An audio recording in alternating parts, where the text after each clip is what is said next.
Saya ingin membahas apa yang lagi viral sekarang, yaitu terkait dengan Syahrini. Ya, Syahrini.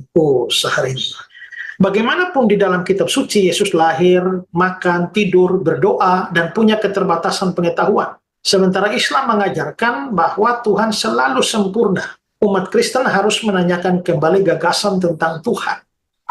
Umat Kristen harus bertanya pada diri sendiri, apakah gagasan tentang Tuhan dulunya adalah seorang anak yang lemah, yang tidak berdaya, yang tidak dapat bertahan hidup tanpa makan minum, atau sama dengan Tuhan yang Maha Kuasa yang dijelaskan dalam Perjanjian Lama?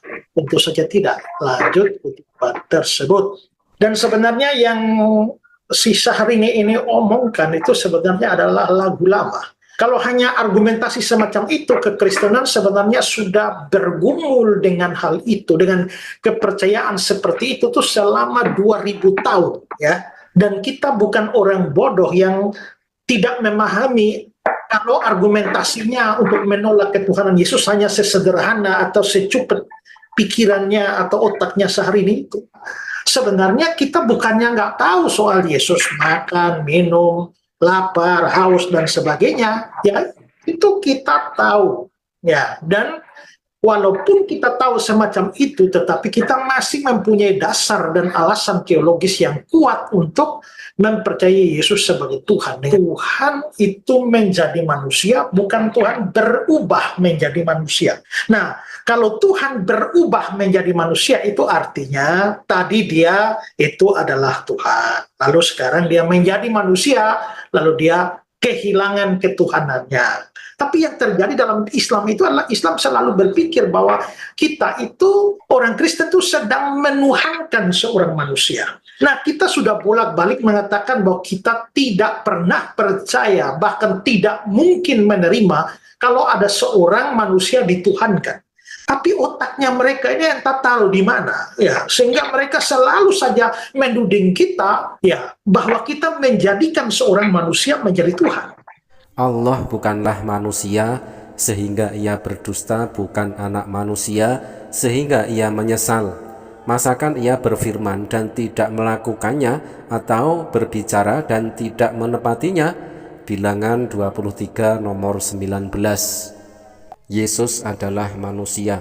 1 Timotius 2 nomor 5. Karena Allah itu Esa, dan Esa pula dia yang menjadi pengantara antara Allah dan manusia, yaitu manusia Kristus Yesus.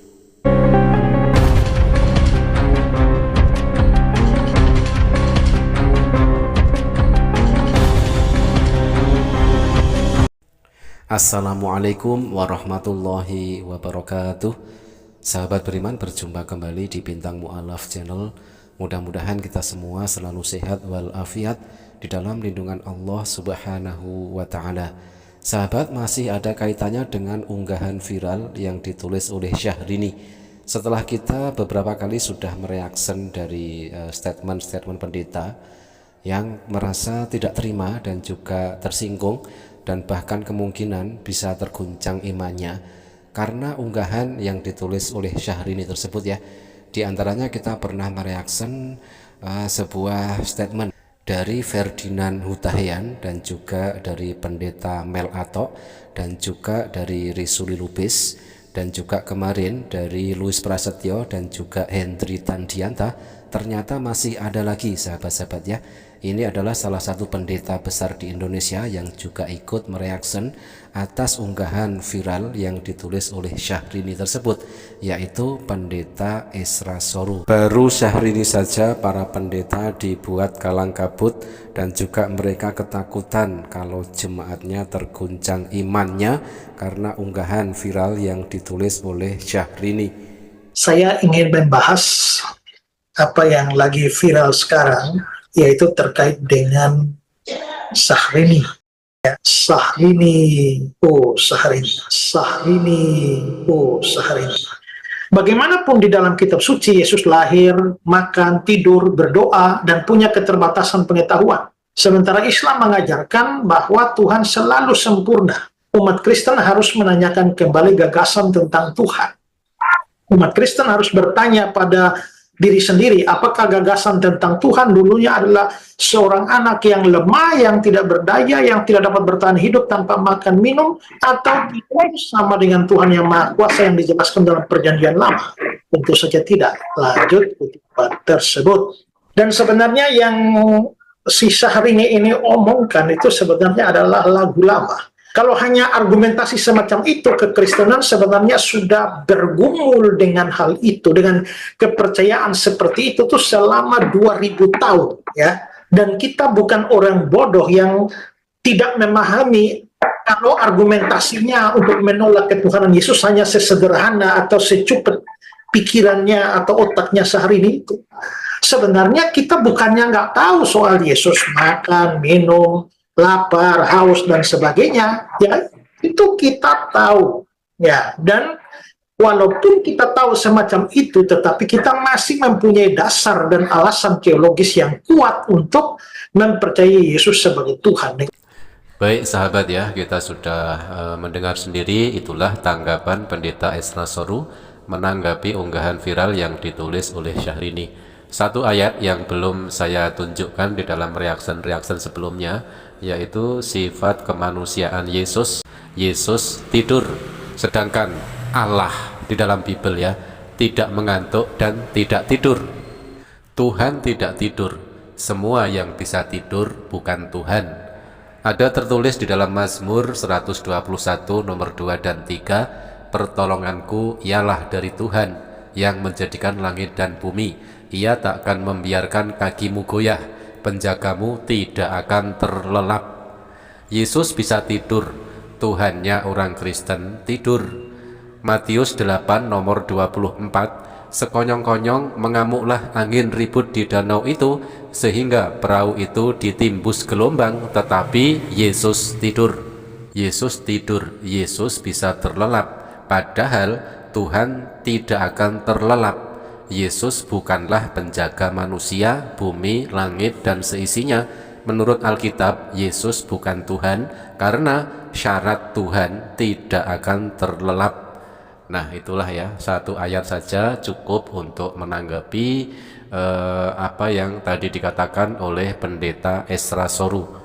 Tuhan itu menjadi manusia, bukan Tuhan berubah menjadi manusia. Nah, kalau Tuhan berubah menjadi manusia, itu artinya tadi dia itu adalah Tuhan. Lalu sekarang dia menjadi manusia, lalu dia kehilangan ketuhanannya. Tapi yang terjadi dalam Islam itu adalah Islam selalu berpikir bahwa kita itu, orang Kristen itu sedang menuhankan seorang manusia. Nah, kita sudah bolak-balik mengatakan bahwa kita tidak pernah percaya, bahkan tidak mungkin menerima kalau ada seorang manusia dituhankan. Tapi otaknya mereka ini yang tak tahu di mana, ya, sehingga mereka selalu saja menuding kita, ya, bahwa kita menjadikan seorang manusia menjadi Tuhan. Bagus sekali ya statement dari Bapak Pendeta Esra Soru yang menyatakan bahwa Tuhan bukan manusia. Memang manusia tidak pantas menjadi Tuhan. Tertulis di dalam ayat Bible sendiri bahwa memang Tuhan itu bukan manusia. Allah bukanlah manusia sehingga ia berdusta, bukan anak manusia sehingga ia menyesal. Masakan ia berfirman dan tidak melakukannya, atau berbicara dan tidak menepatinya? Bilangan 23 nomor 19. Dan selanjutnya kita akan tampilkan juga ayatnya bahwa ternyata Yesus adalah manusia. Yesus adalah anak manusia. Tertulis di dalam Bible kepunyaan Bapak Pendeta Esra Soru sendiri. Yesus adalah manusia. 1 Timotius 2 nomor 5, karena Allah itu Esa, dan Esa pula dia yang menjadi pengantara antara Allah dan manusia, yaitu manusia Kristus Yesus. Sahabat, dilansir dari tulisan seorang pendeta oleh Pendeta Yakub Trihandoko, bukti Alkitab bahwa Yesus Kristus adalah manusia sejati, diunggah pada 4 tahun yang lalu. Di sini kita akan membacakan saja apa yang ditulis oleh Pendeta Yakub Trihandoko. Mulai hari ini kita akan membahas tentang bukti-bukti Alkitab bahwa Yesus Kristus sungguh-sungguh manusia. Mari kita melihat beberapa bukti yang awal. Pertama, pernyataan Alkitab yang eksplisit bahwa Yesus sama dengan manusia. Penulis surat Ibrani berkali-kali menyatakan hal ini, antara lain di dalam Ibrani 2 nomor 14 yang mengatakan bahwa Yesus Kristus, anak Allah itu sama dengan manusia. Hal ini dinyatakan lebih jelas lagi di ayat ke-17.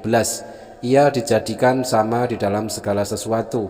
Segala sesuatu yang termasuk hakikat manusia yang dimiliki oleh semua manusia juga dimiliki oleh Kristus. Kedua, Yesus Kristus benar-benar menjadi manusia _daging. Di dalam Yohanes 1 nomor 14 dikatakan firman itu telah menjadi manusia. Dalam teks Yunani, kata manusia di sana secara harfiah lebih tepat diterjemahkan daging, sehingga kalimatnya menjadi firman itu telah menjadi daging. Bagi orang-orang pada zaman itu, terutama mereka yang berlatar belakang budaya Yunani, kalimat ini cukup mengagetkan. Mengapa? Karena mereka dipengaruhi oleh filsafat Plato yang membedakan antara yang materi dan yang non-materi. Itulah pernyataan Alkitab yang begitu eksplisit bahwa Yesus Kristus bukan hanya menjadi manusia tetapi menjadi daging. Ketiga, Yesus Kristus lahir dari seorang perempuan. Dalam Injil Lukas 1-2, Maria dipakai oleh Tuhan menjadi sarana untuk kelahiran juru selamat. Maria mengandung Yesus Kristus sama seperti ibu-ibu lain yang juga mengandung anak mereka selama 9 bulan. Namun kehamilan Maria terjadi dengan cara yang luar biasa. Meski dia juga mengalami rasa yang sama seperti layaknya perempuan-perempuan yang lain mengandung dan melahirkan anak-anak mereka, Yesus lahir bukan dari sebuah peristiwa yang mengada-ada.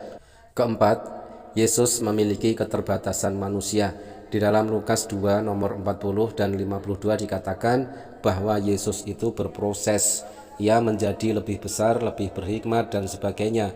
Ada sebuah proses yang ia jalani. Bahkan di dalam Ibrani 5 nomor 8 dikatakan sebagai anak ia telah belajar untuk taat. Semua manusia terbatas oleh waktu dan berada di dalam sebuah proses. Tidak ada sesuatu yang terjadi secara spontan. Kita semua terikat di dalam proses. Yesus juga berada di dalam keterbatasan itu. Dia bahkan juga berada di dalam keterbatasan fisik. Di dalam Yohanes 4 dikatakan bahwa Yesus merasa letih sehingga dia perlu duduk dan minum air. Ada keletihan yang Yesus bisa rasakan. Matius 4 juga mencatat keterbatasan fisik Yesus yang lain, yaitu lapar setelah berpuasa 40 hari 40 malam. Yesus bisa merasakan lapar. Semua keterbatasan ini adalah keterbatasan manusia. Allah tidak bisa lapar, tidak bisa lelah, dan tidak membutuhkan proses. Tetapi manusia membutuhkan semuanya itu. Yesus Kristus pada saat dia menjadi manusia, dia sungguh-sungguh menjadi manusia karena dia berada di dalam keterbatasan sebagai manusia. Tuhan memberkati kita. Nah, itulah tadi ya, saya hanya membacakan di sini apa yang ditulis oleh Pendeta Yakub Trihandoko. Di sini jelas membuktikan bahwa Yesus Kristus adalah manusia sejati. Di dalam artikelnya Katekismus Lanjutan bernomor 87 dengan judul Bukti Alkitab bahwa Yesus Kristus adalah manusia sejati. Kebenaran sudah di depan mata. Apa yang dituliskan oleh Syahrini didukung dengan kuat dengan ayat-ayat Bible dari Pendeta Ezra Solu sendiri. Tinggal bagaimanakah sikap para pendeta dan para jemaatnya, apakah tetap akan menolak kebenaran tersebut, yaitu urusan mereka masing-masing. Terima kasih sahabat, mudah-mudahan bermanfaat. Jazakumullah khairan kasiron. Wassalamualaikum warahmatullahi wabarakatuh.